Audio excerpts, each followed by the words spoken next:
Jusqu'où s'étend le terrain de jeu de Wendy et Peter Pan? Le spectacle de Wendy et Peter Pan, c'est d'abord un jeu avec le mythe de Peter Pan, l'enfant qui ne veut pas grandir, inventé par l'écrivain écossais James Matthew Barrie en 1902 dans les jardins de Kensington. Le metteur en scène Jean-Christophe Imbert et son acolyte Loïc Varro reviennent aux sources du texte et s'éloignent de la célèbre version de Walt Disney.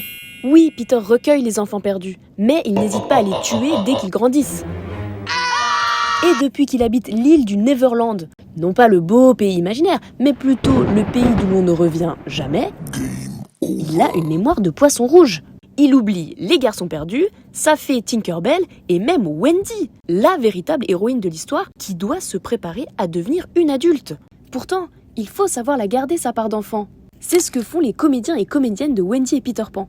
Saviez-vous qu'avant d'être un roman, Peter Pan était une pièce de théâtre? Être acteur nécessite de savoir jouer. L'espace de théâtre devient alors un plateau de jeu, pratique.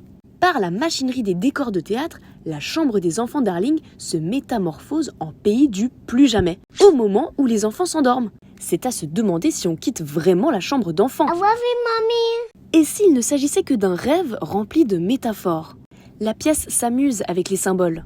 Le crocodile qui avale un réveil et qui menace le capitaine Crochet, ce ne serait pas l'attente de la mort inévitable? Ou le baiser qui flotte au coin de la bouche de Madame Darling, un amour manqué? Et la poussière de fée qui fait voler, un médicament à boire? Jean-Christophe Imbert va même jusqu'à jouer avec l'art du théâtre. Les interprètes s'adressent directement au public, car vous aussi, vous êtes de la partie. Alors, prêt à retrouver l'enfant qui est en vous? Venez nous voir pour le savoir.